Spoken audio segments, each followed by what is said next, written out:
are very excited, and we are very excited to give you an introduction to the whole universe of cash and voucher assistance, how we are setting it up, and what are the best practices. We have with us Anna Alburqueque. She is in the ADRA network, the certified CALP trainer, and as well the main presenter Ali Mansoor, who have tremendous experience in the last 5 years when it comes to cash and voucher trainings. And I'm happy that you could join, and I would like to hand over to Anna. But before I do that, I just would like to give you a bit some kind of guidelines for this meeting, for some house rules. The first one is, please introduce yourself in the chat. Use the chat box, tell us your name, your office, and your job title. And as well, please use the chat function for the questions. And now I don't want to lose so much time. Now I'm very happy that we could start. Please, please we hand over to Anna and to Ali. Thank you very much, René. I would like to introduce Ali Mansoor. He is a global CashCap expert for cash and markets with impressive 14-year experience in cash and voucher assistance. Mr. Mansoor is currently co-chair of the Turkish Cash-Based Intervention Technical Working Group hosted by Turkish Red Crescent, deployed through CashCap. He has played an advisory role in different international organizations and forums through Asia, Pacific, East Africa, West Africa, and in Middle East. He has led different cash coordination structures at country and regional level. His commitment as cash advocate, combined with expertise in cash and market, speaks volumes about his dedication to advancing humanitarian and development efforts. As a CashCap expert, he has been deployed to Turkey, Iran, South Sudan, and in the Pacific region. As a CALP Certified trainee, he has developed CALP core materials as well as delivered 26 plus international training around the world. Mr. Mansoor holds an MBA in marketing and master in economics, and we are really glad and blessed to have his present with us in this for some of us morning, some of you evening, or some afternoon. The time is with you, Ali.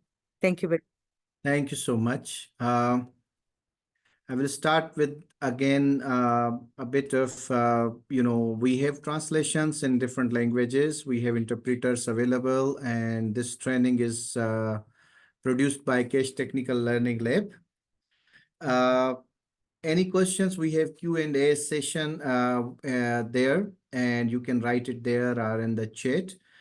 Also, if you know something about cash, it will be really great to know if you can write that in the chat as well. Now, moving forward, I think without any delay.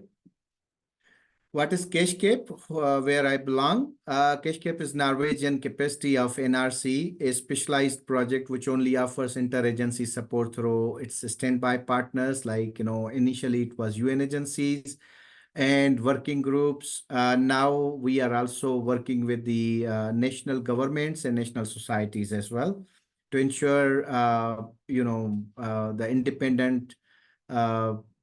independence of agendas instead of the agency's specific agendas.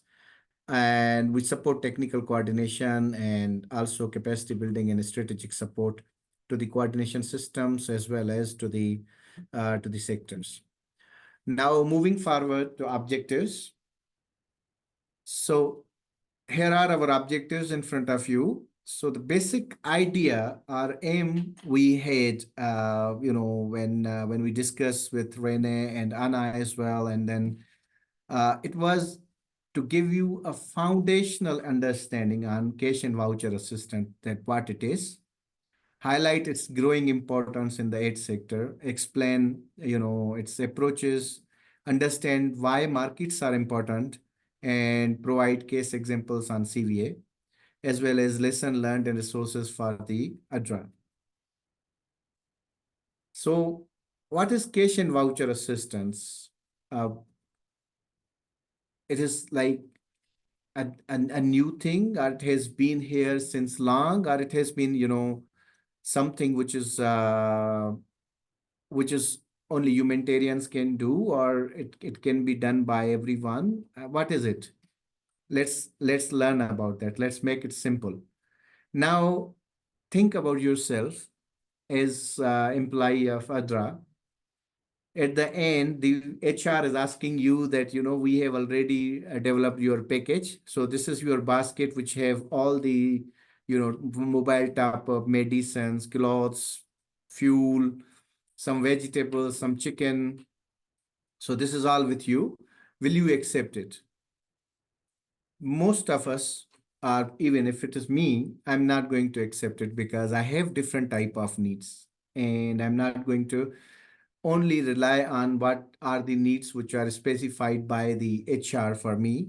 So similarly, traditional humanitarian assistance, we have been providing in-kind assistance since long. And if there are any disasters, we look at the population, we do the need assessments, and and those need assessments sometimes are biased because our objectives are different. So if I am a food security organization, I will be looking at the food security things. If I am looking at the WASH, I'm a WASH, lead organizations, I will be looking at WASH objectives. So I will be identifying some specific needs of the affected population. So I will be looking at WASH, protection, education, food, shelter, sometime health, and sometimes, other needs. But what about other sectors, like, child protection, like livelihoods, like access to the markets, or access to the identification cards when we talk about, the IDPs, or when we talk about refugees, how we are going to address it. So that traditional kind of assistance, which was always in kind and services, they never fulfilled the needs. And we started finding that people actually started reselling their products to the markets, which was a lot of loss of the resources, time, and also assets. So then, organizations were provided always the in-kind assistance. We never understood that there are other groups in the community which are actually are not addressed, like the persons with disabilities, old age, pregnant and lactating women, our children, infants. They have different type of needs. So then the humanitarian organizations started looking at, what should we do about them? There are different type of needs, and also there are other type of, needs like transportation. People might need some transportation to or communication to access to their loved ones during the disasters. And also they were also looking at the identification, because most of the programs, they need some identification to provide some assistance. If we work with financial service provider, they need they have this term, know your customer, where they also look at the, some type of identification, which during the disaster, people may not have it.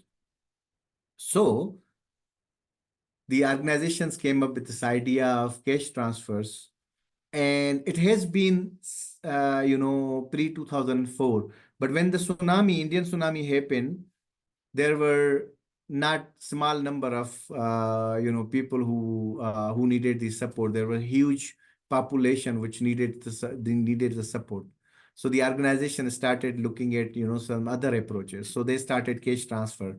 During tsunami, it was like still a new idea to provide cash in humanitarian sector. I'm not saying about the social protection sector, because it has been used in social protection since long. Similarly, then organizations started, in 2010, when the Pakistan floods happened, and there were some other bigger disasters. Then the use of cash increased.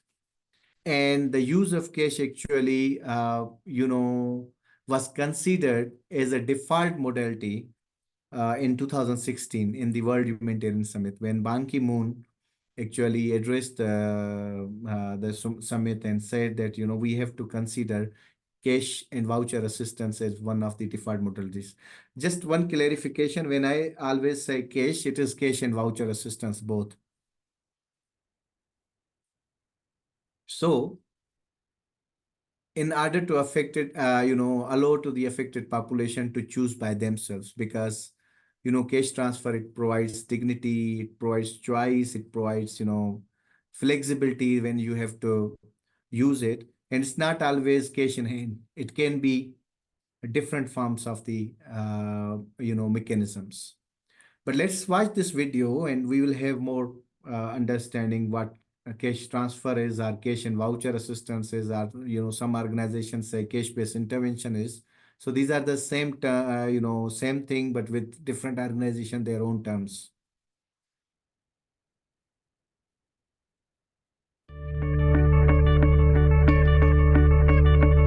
Humanitarian crises, be they due to conflict or natural disasters, are affecting increasing numbers of people. In order to meet the needs of those affected by crisis, we need to understand people's priorities and enable them to meet these priorities in flexible and dignified ways.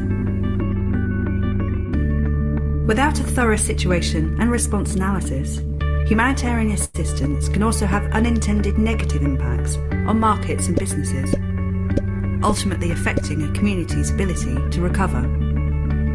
Response analysis, including markets assessment, will assess what crisis-affected communities can acquire locally. Recognising that local providers can often meet demand, cash-based interventions are increasingly being provided, allowing households to purchase a wide range of humanitarian and recovery needs. Unrestricted cash or multi-purpose cash grants, provided alone or together with other goods and services, enable people to meet their priority needs, making aid more effective. Furthermore, providing multi-purpose cash grants has demonstrated positive impacts on local economies. And by respecting people's ability to choose what is most important to them, cash grants also safeguard dignity and self-esteem.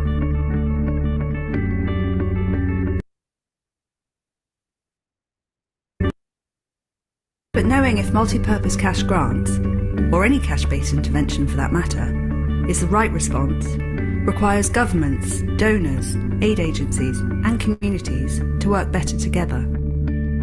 We need to understand how much to give and to whom, how households are planning to use cash, and what they can acquire on their own. What are the constraints to accessing markets? What could be purchased on the market? What is the total demand?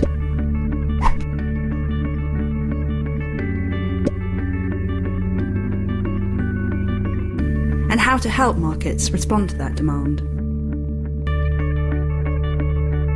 Do certain people need extra support to receive or spend their cash? And in addition to regular needs, are there predictable needs for cash that can be added to the multi-purpose cash grant? Finally, how might our different interventions, be they cash, goods or services, be delivered better together? Not least in coordination with national safety net programmes where appropriate and feasible. We can get the most out of multi-purpose cash grants by simplifying complex rules for eligibility, delivering different forms of cash assistance together, monitoring how cash assistance complements other goods and services to achieve humanitarian outcomes, and by working together in needs assessment, market assessment, response design and monitoring.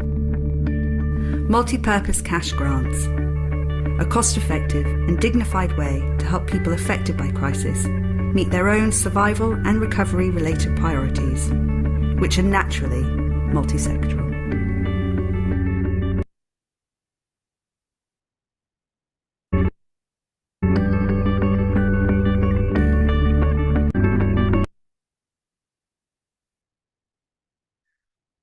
Now, I think in the video it showed about the multipurpose cash, and now the question is about what is cash and voucher assistance in reality, which so this takes us back to the first question: what is cash? Is it a Newton's law?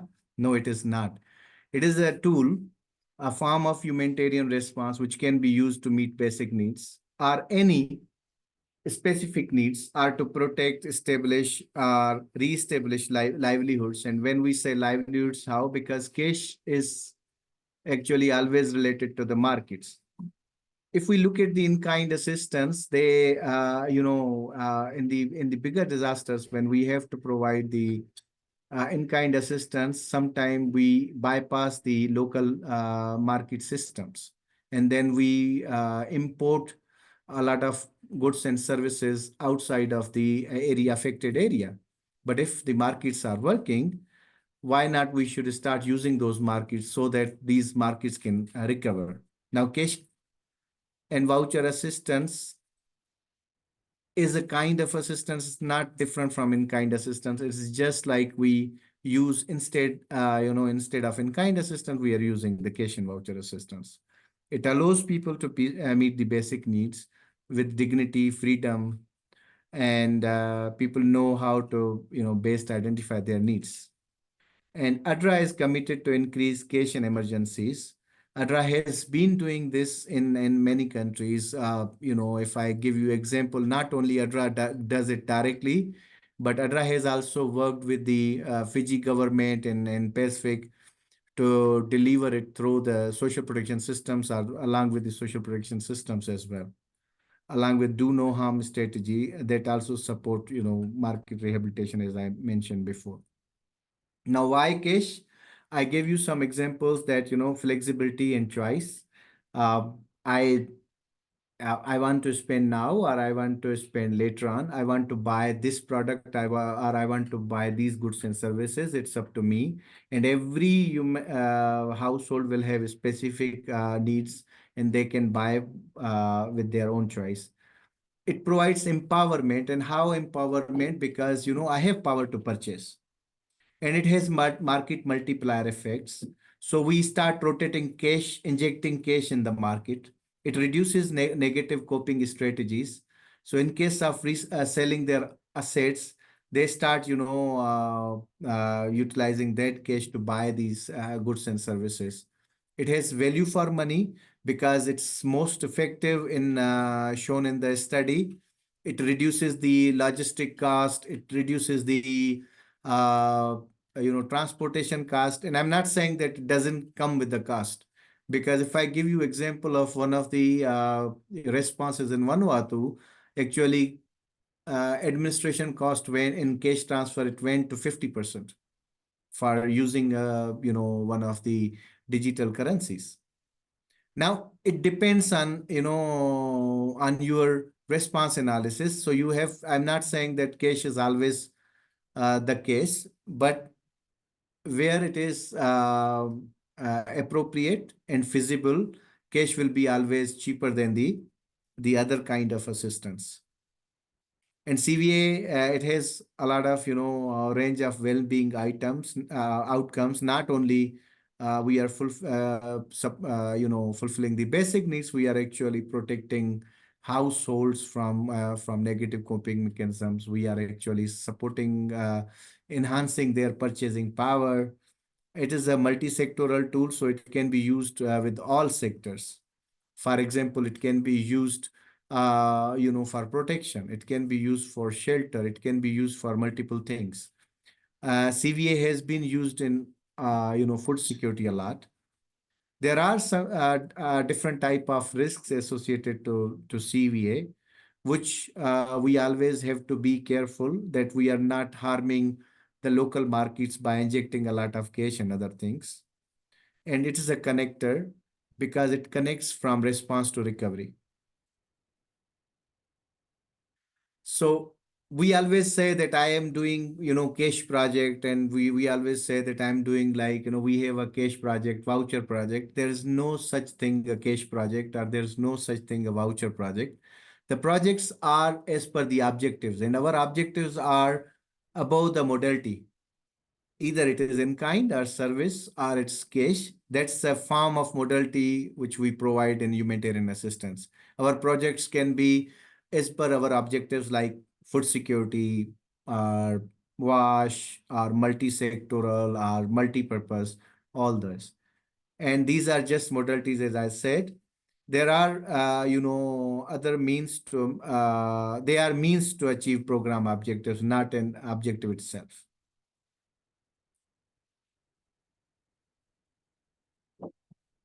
And when can we use CVA? If you look at the project cycle, it can be even used before the disaster. For example, now a lot of agencies are actually using as anticipatory action. So they are providing instead of after the disaster, you provide the any kind of assistance. When you have early warning system enabled and when you know that the disaster is hitting, the cash and voucher assistance can actually help the communities to transport their goods, their things and housing out items or even for their family to different locations. It can be used, in the whole disaster cycle, in the urban context, in the rural context, in the rapid and slow onset or chronic and acute crisis, in complex and natural and complex disasters, and even in conflicts. And ADRA has been using it in, in many areas. CVA can be used alone, or it can be used along with the, any sector-specific interventions. For example, you can use it with the providing services. You can use it with the providing in kind, because if the in kind goods and services are not in the market, you can actually buy those goods. I can give you one example from Iran. When the sanctions happened, we were providing a school feeding program through WFP, and instead of providing all in the cash, we actually added one item in kind, which was oil, because it was expensive for communities to buy it. So we started, providing it in kind along with the cash for the food security. And remember that, there are multiple countries, they have subsidies. For example, in Middle Eastern countries, there are some countries, I think in Ukraine as well, Anna can correct me, that there are subsidies on bakeries. So, it was very easy for us to provide cash instead of wheat flour that time. And it can be used also to top up to responses of, like social protection and other things. This is very important video, which actually shows you that cash is not always feasible, but why cash is important. So we will go through it and then we'll go through the other. Nearly 90 million people around the world are in need of humanitarian aid. That's a lot of people to help. Luckily, there are now more ways than ever to provide humanitarian aid. One great way? We can just give people cash instead of goods like food and clothes. It's simple and helps more people more effectively. Interested? Well, here are 10 things you should know about cash transfers. 1. Cash transfers means giving people money to buy what they need most. Cash transfers work equally well for different people with different needs. One family might buy medicine for a sick child, another extra blankets for grandma. People are better than aid agencies at making these choices for themselves, and cash empowers them to do so in a way that's more dignified than queuing for goods. 2. It doesn't make sense for aid organizations to give people goods if they can get them from local markets, supporting local economies in the process. Money goes to local traders, who then spend their increased profits on goods, services, and their businesses. Giving out goods can actually harm traders by reducing demand for what they're selling. 3. People often sell what they receive but don't need from aid organizations, so they can purchase what they do need. Up to 70% of Syrian refugees in Iraq have done just that. The difference between the price these goods sell for and what it costs to provide them in the first place is a waste of limited resources. 4. Giving people cash is usually much cheaper than giving people things. Providing food and other goods requires warehouses and trucks, which in turn require maintenance, drivers, and fuel. Cash cuts out most of these costs. 5. Some worry that people will waste the money on cigarettes and alcohol instead of feeding their kids or investing in their businesses. But studies show the vast majority of people buy what they and their families need most. 6. Cash isn't appropriate for every setting, and certainly not for everything people need. It can't immunize children, clear minds, or protect civilians caught up in conflict. Cash can be eaten when there is no food to buy, yet markets almost always meet demand, except on rare, typically short-lived occasions. 7. Aid agencies usually provide cash for specific purposes, forgetting that money can be spent on anything.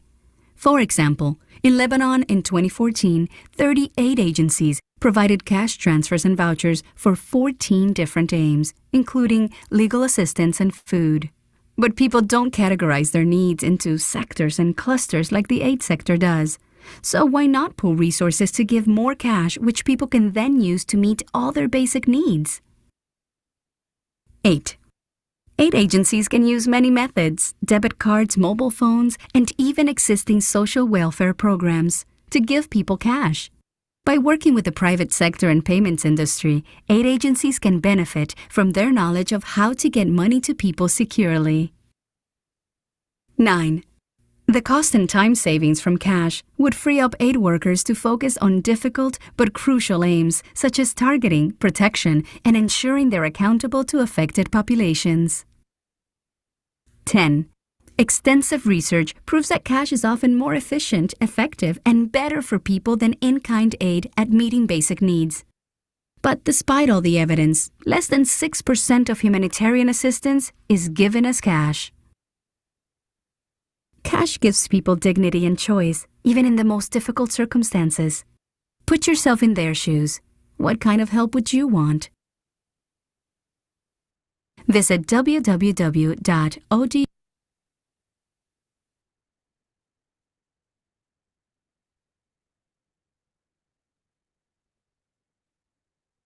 Nearly 90 million people around the world are in need of humanitarian aid. That's a lot of people to help. Okay. I have to share the screen again.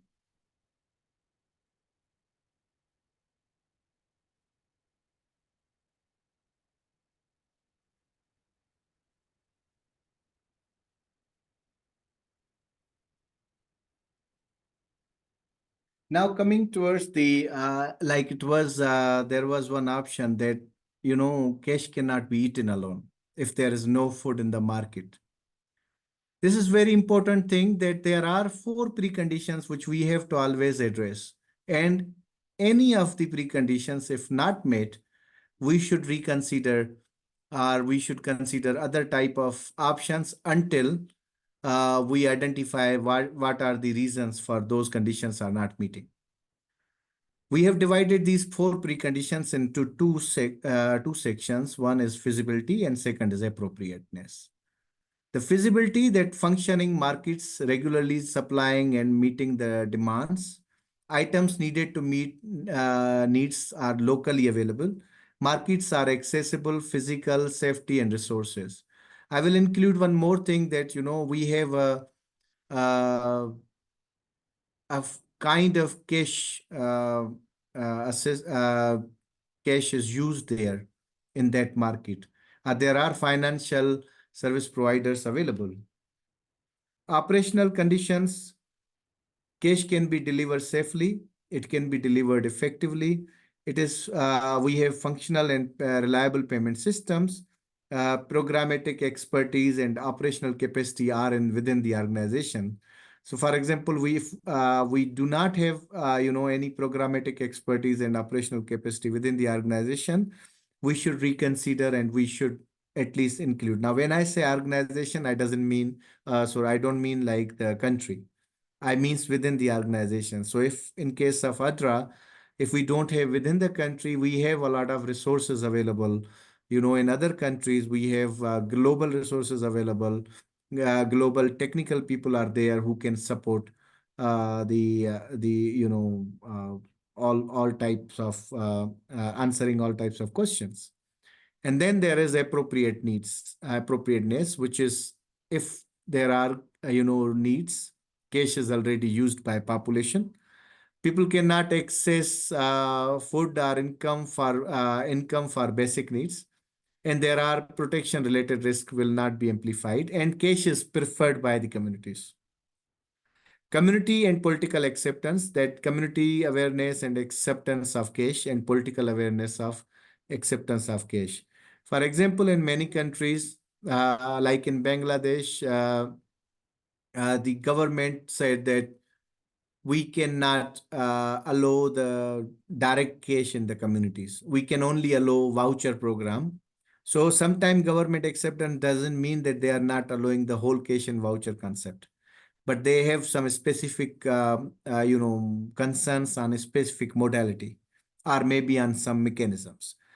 So in Bangladesh, the communities, the organizations, they started, the voucher program, which was used for the Rohingyas. Now coming to the cash across different sectors. Cash has been used traditionally by food security cluster and sectors, but it has also been used by nutrition sector, livelihood sector, health sector, wash sector, shelter sector, protection sector, and education sector. And you can find a lot of resources around it globally. There are, organizations which do the multi-sectoral cash assistance. There are organizations who do only single sector specific cash assistance, but there are many organizations, they are also doing multi-purpose cash assistance. And ADRA has done this in Fiji, the multi-purpose cash assistance. ADRA has also done agreement with Ministry of Agriculture in Fiji, and they were doing, cash for cultivation. And they were actually supporting the ministry through that. Now, before I go ahead, I just want to make it clear that cash assistance is for beneficiaries and communities. And when we give some assistance to government, it is not called cash and voucher assistance. It's a grant and a separate, funding grant, but we will never call it cash and voucher assistance. Now, what are the modalities in cash? There are cash grants which can be conditional. So you put some conditions before you give the cash. There are unconditional. You can give without any condition, any assistance. And there are multi-purposes. There are vouchers which are by default restricted. So cash is by default unrestricted. So you cannot restrict utilization of cash. Vouchers are by default restricted because we need specific vendors, specific amount for the vouchers, and they can be only redeemed in the specific markets. There are value vouchers where you only put the value of the the transfer value, or there are commodity vouchers where you can put specific items list that these items can in this quantity can be purchased from the vendors. And there is one more modality which is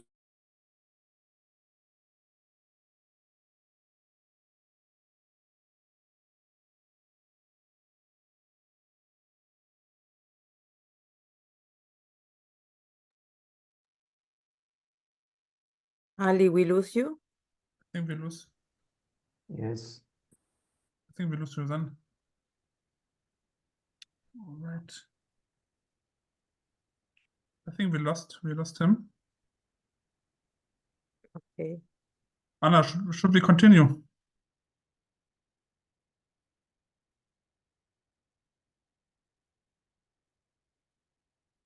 Then And we, okay. Yeah. Sharmila, can not. you share the screen? And also, if you have any question, can you please write down on the chat so we can start clarifying some. Give me 1 second, Anna. Yeah. So as you hear so far, the multipurpose cash has 4 preconditions. One, I think, really important is the one when you review your office, and you can say if your office has the capacity to implement cash, but also is linking with the market. I think we have a first question there. When we use voucher, we all still picking winner and losers in the local market. Probably not so important in last market, but if small ones, we can be very disruptive. Yeah, it's important to, when you use a voucher and you need to choose a market, a supermarket, it's important to, because in the disaster cycle, that you know your service provider before the disaster hit. So you do pre-agreements. So you, even if it's a little town, so you can mobilize that. We have another question. How do you base the amount of money to give household? Yeah, that is a really good question. For that, the multiple cash, first you need to have an agreement or a consultation with the other stakeholders, because including the government, you cannot give more than the government give. The second is the,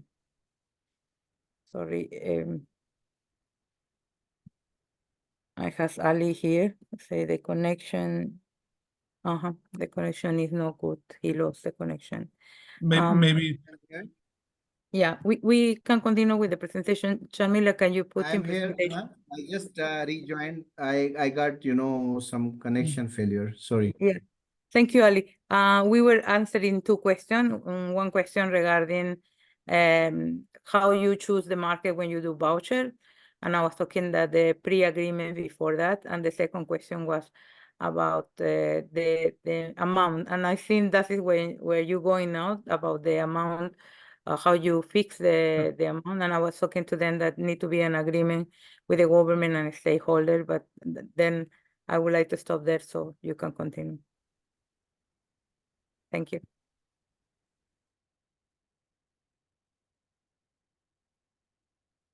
Ali, you are mute. Thank you so much. We are going forward because we have already used these terminologies that, you can address the basic needs through cash, or you can address the specific needs. And you can do the unconditional, conditional, which we have shared. And what type of delivery mechanisms you can use: the e-cash, cash in hand, paper voucher, and e-voucher. Just remember that every other type of mechanism, they fall under these 4 main broader delivery mechanisms. Even you do mobile money, it goes to e-cash. If you do ATM card, debit card, it goes to e-cash.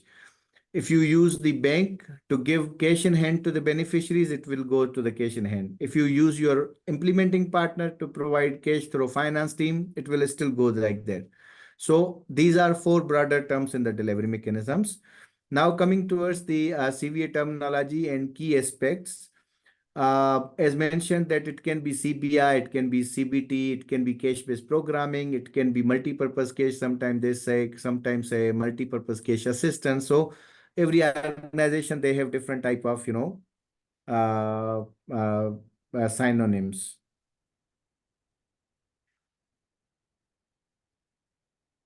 Decisions making CVA. So should I use a CVA approach? Are the goods and services that people need available locally? When should our CVA be conditional? When we are supporting any objectives. For example, there is a nutrition objective that we have to only support pregnant and lactating women.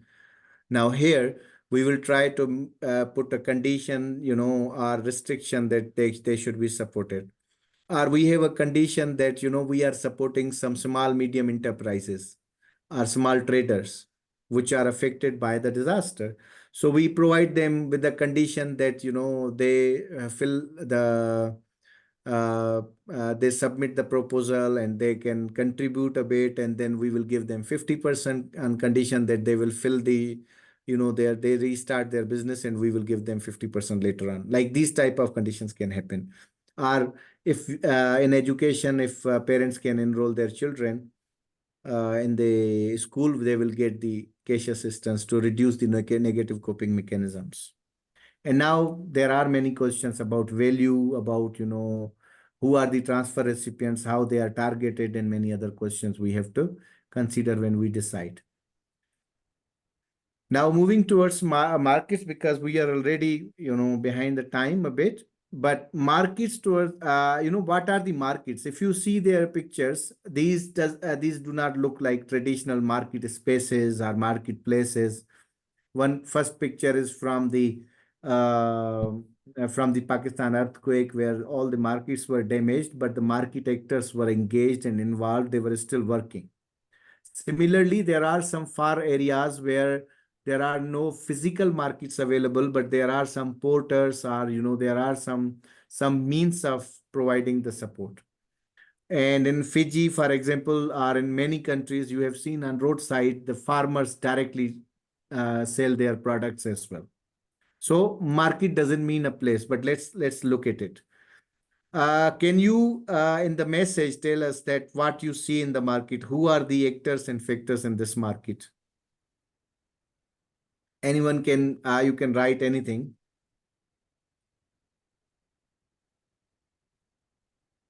And Anna can help me to read them.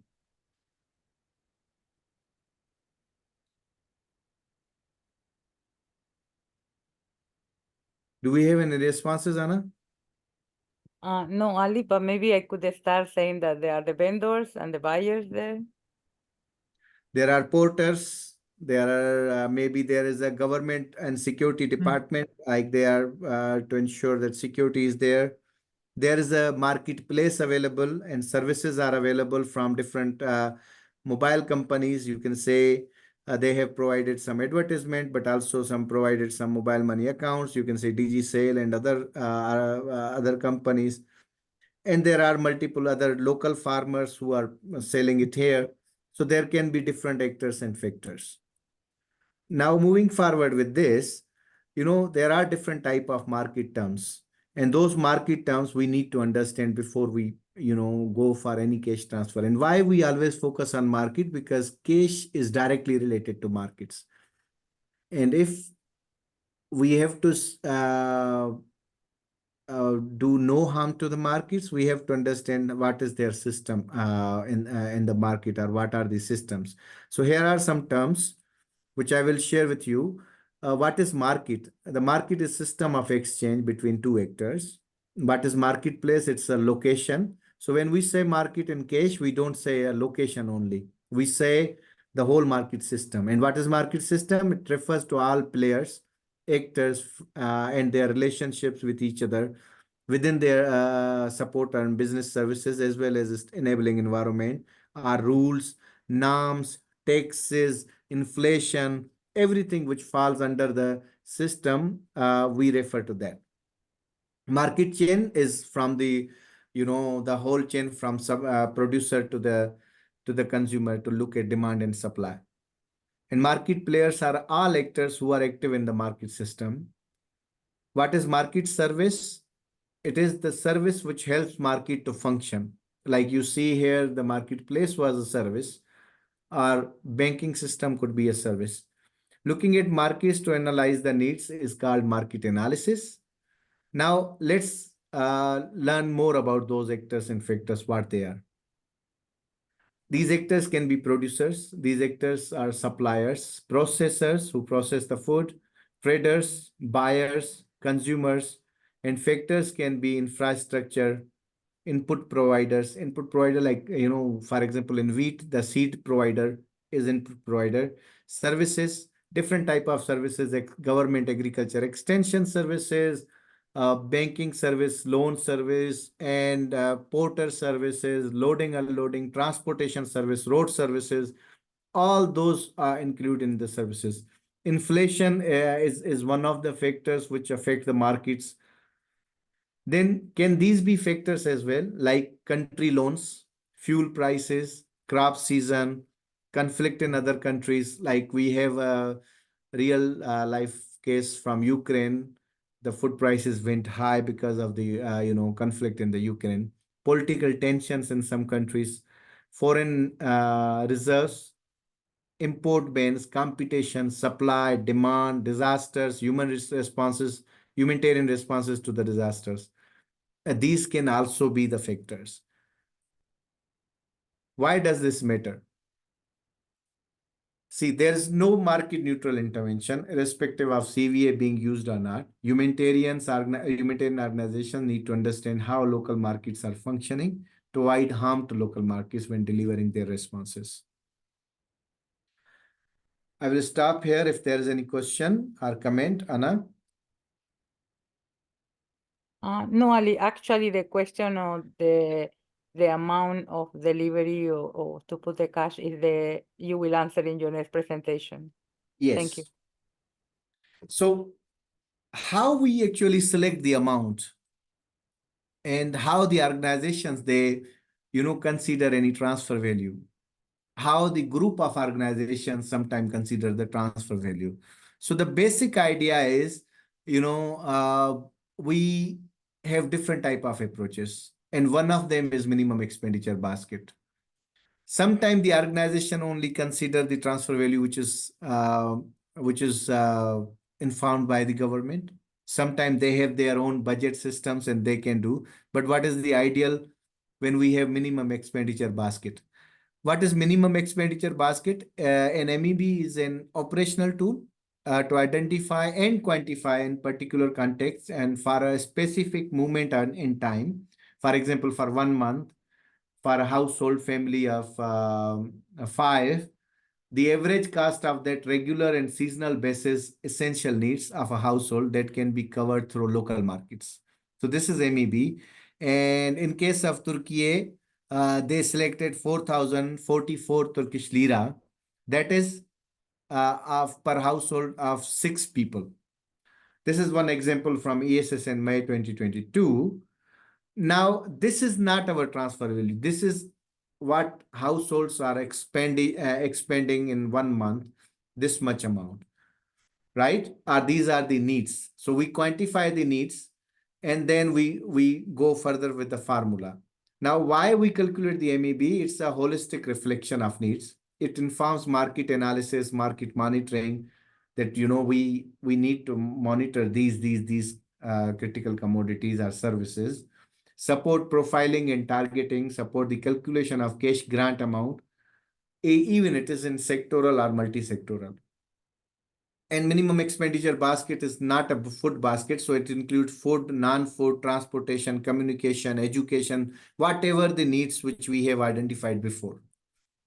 For example, in December for the Türkiye, this is the MEB which has been shared. So there is 38% of food, 34% of rent, 11% of utilities, and then rest is the transportation, health, communication, and education. These are the needs which we have been which we have identified in Türkiye. How this MEB is calculated and who is involved? We have already identified the needs and asked from communities that that what they need most. Then the humanitarian actors like sectors or clusters, they actually identified that these are the minimum needs a household need from that sector. And then we engage the national and local government for further decision-making process. And what data we should use? We always look at the price monitoring, price information from the secondary sources, but we also, start collecting the additional information. Sometimes we do market visits, sometimes we do FGDs, focus group discussions with the communities, and to identify all those items. At what level? Most of the countries, they have national MEB calculations and they are usually sufficient. However, in many contexts, because of the big price differences or big family differences, they change it. For example, in Türkiye, there was earthquake MEB and there was the social protection ESSN project MEB. like for the refugees before. Or in South Sudan, we have similar MEB, but we have different amount for each district because some districts are near to Uganda, some districts are near to Ethiopia, but mostly we go with the national MEB. In some areas, there are urban and rural MEBs like Pakistan. Now, this is Türkiye MEB. So the MEB is calculated with the 2,100 kilocalories food basket, which includes 12.4% protein, 24% fat, family size 5. Then we look at the non-food items, hygiene items, primary health, basic education items, transportation like 32 rides, and top up for the mobile. And how we calculate the MEB, we actually, as I told you, that we quantify the needs and identify that what are the most needed amounts. Now, these are, before I go to the next slide, these to the transfer value, I just want to tell you that, the MEB is not transfer value. So how we actually calculate the transfer value? We assess the needs, we quantify the needs, we determine the household capacity, that what is available with the household and what is provided to household by other actors. For example, if MEB is 14,000 or 4,400 in Turkish lira, then there is a household capacity of 500, which is already within the household. They have someone able body who can work, or they have some assets or some kitchen gardening, some, something which they can fulfill their capacity. And there are some 500 which are provided by the government, are provided by the other, for example, WFP is providing that. So the remaining 3,400 will be the gap. Now, the gap is also not the transfer value. The gap is like base of the transfer value. Now, ADRA doesn't have that much budget to fulfill that, 3,400, but ADRA can only support maybe 3,000. So ADRA will say that, I can only support 70% of gap because of my budget. Or ADRA says, no, we have to add additional sanitary items for the women. So we are including 600 more to the gap. So they increase the transfer value from 3,400 to 4,000. So it depends on the organization. So there are different factors which are involved when we decide the transfer value. Now, these are the different approaches. We have initial flat rate. We have household economy approach. We have minimum expenditure basket. Sometimes we go with poverty line. And in some countries like South Sudan, Lebanon, I think in Syria as well, there is a survival minimum expenditure basket, because the minimum expenditure basket is huge there, and that cannot be provided by humanitarian actors. So humanitarian actors went through, reducing the minimum expenditure basket, that what are the items which are, which we can say that which are needed for survival. For example, it can be food, it can be utilities, or they take out the utilities or reduce the utilities and rent.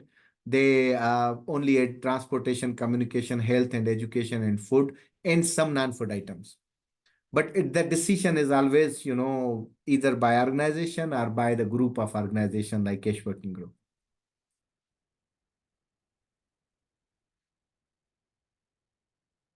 Now, this is a gap analysis calculation, how you can do the gap analysis calculation. This is the formula. You have the needs, you minus the needs which are made by household, and then you also minus the needs made by the other actors, is equal to gap, and that is the basic transfer value base, and then you include, some other things. So gap analysis is the process of calculating the gap or unmet needs in household or individual needs relative to total needs, which are in the minimum expenditure basket. The gap in needs is usually calculated as total needs minus needs met by affected population and needs met by other actors is equal to gap. So if you see in the diagram here, the total MEB, the 100% MEB has food, shelter, water, other transportation, communication, health, and education, whereas some of the needs like house or food is that is covered by the household. Shelter, somehow some percentage of it is covered by the household, and water and sanitation, because water is provided by government or it is covered by the household. So the remaining 70% is the gap.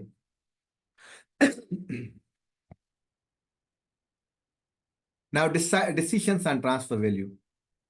The key influencing factor is whether there is existing or previous standard multi-purpose cash transfer value in the country. And if you look at the cash working groups in your countries, there might be some.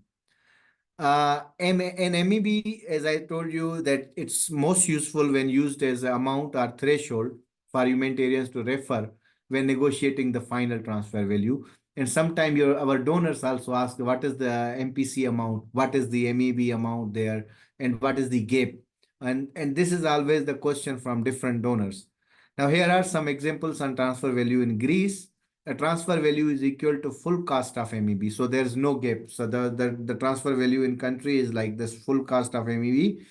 For those households which have no income or assistance or coping strategies. In Kenya, during the COVID response, some organizations preferred the only address food needs, and therefore non-food items were removed from the overall household MEB and the transfer value.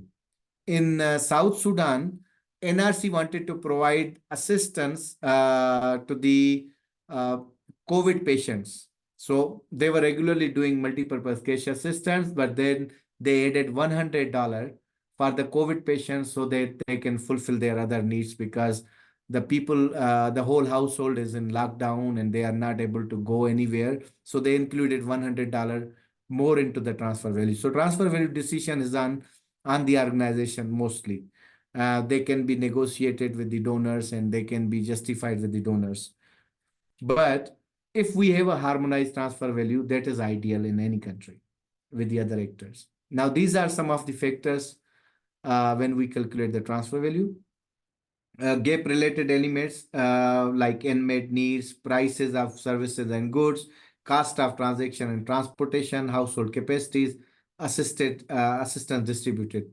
For example, there is a huge inflation in any country and your transfer value is not fulfilling the gap. So it means like you have to either revisit your transfer value or you have to top up your transfer value some additional amount to provide adequate assistance to the communities. Environment related elements can be cash working group guidance on transfer value or seasonal and market trends. For example, during Christmas, during Eid, or during that leap season, lean season, when there are some months when the household do not have that strength on food security. These can also play a role. Or during the enrollment period, there might be some additional amount. And remember, MEB can have multiple things. Like in South Sudan, we have monthly MEB and we have some of the items which are one-off for the community. So if there is a frequency of multiple transactions to the household, we say you can provide the first assistance of additional amount of this, and then you continue with the minimum expenditure basket amount, which is like monthly basis. And there is one more feasibility related element, your organizational financial capacity, political acceptance.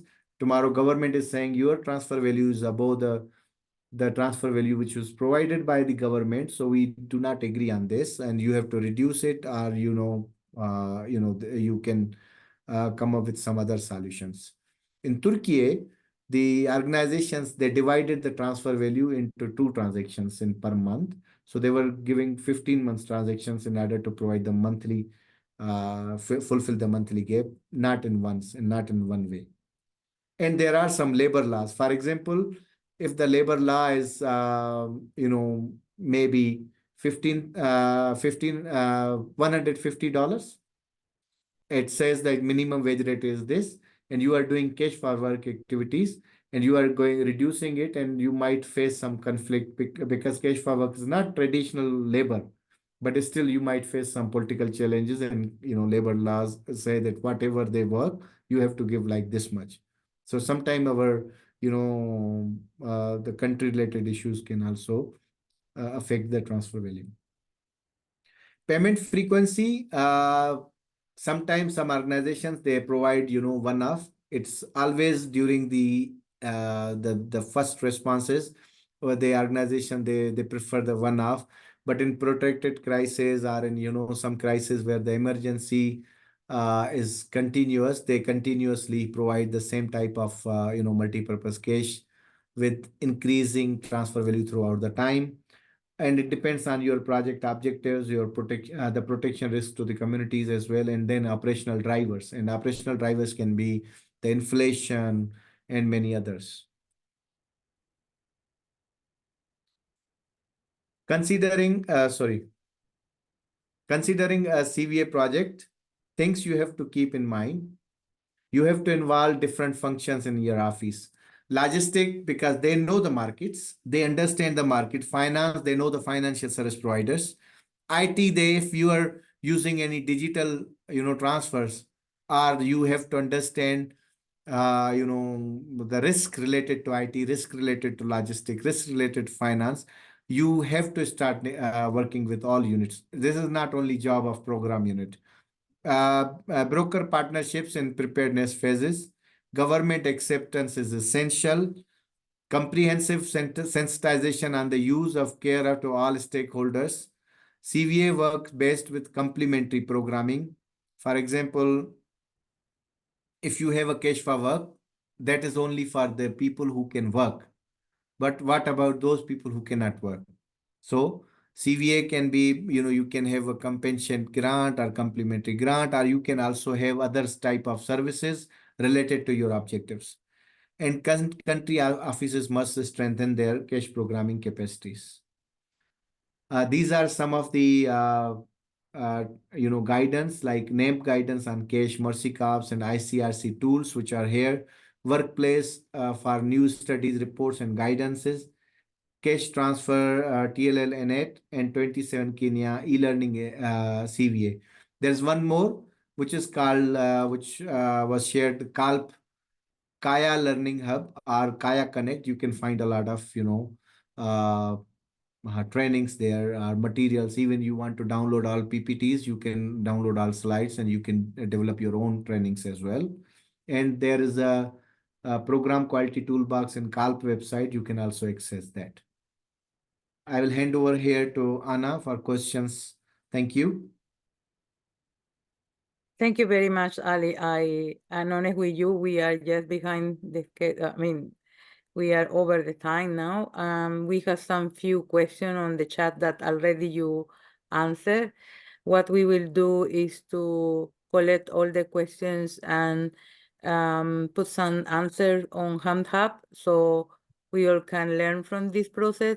Again, just to repeat for all our participants that we have the online courses, and I think it's good practice for all the offices start taking that online courses and their certification for that. I really appreciate your support, Ali, and I know that you are really busy traveling, but we really appreciate your support to ADRA. And I know that this webinar will encourage us to continue learning about the cash programming in different regions. Again, also, I want to express my gratitude to René. He is the leader of the Cash Technical Learning Lab, and we want to increase our community of practice. René, over to you. Thank you. Yeah. Thank you, Ali, for the very intense presentation. I've learned, even I thought I'm an expert, and then I've learned very new things about the multi-expenditure baskets and the different strategies to set up. So it's very, very interesting how complex it is. If we come up with this question, what is the right amount? What should we give to the affected population? I would like also to highlight some of the products. And I think one of the very much important things which we want to present in Dubai is the guidance for the National Emergency Management Plan. This is now on the way that will get approved in EMAC, that we have a proper guidance for how to set up cash programming in this National Emergency Management Plan, so that you, as an ADRA organization, are prepared for future disasters to respond fast when it comes to cash and voucher. So this is something which we really would like to highlight, which we would like to focus. We will also offer at least 2 more webinars during this year. One webinar will give you an introduction to the best practices. We're thinking about contexts like Ukraine, like Fiji, or like Sudan, where we have extensive cash and voucher experience, and we would like to share with you some of the best practices from some of our ADRA organizations. And of course, we would like to go more into depth when it comes to operational guidance. Where do you find the right tools, the tools which are important for the implementation of cash and voucher? Thanks a lot for your participation. We really appreciate it, your participation, your presence, and we are looking forward. And if you have any questions, please feel free to reach out to us. We will also be more present on HamHub with our Cash Technical Learning Lab. Thanks a lot. And thank you, Ali, for giving this insight.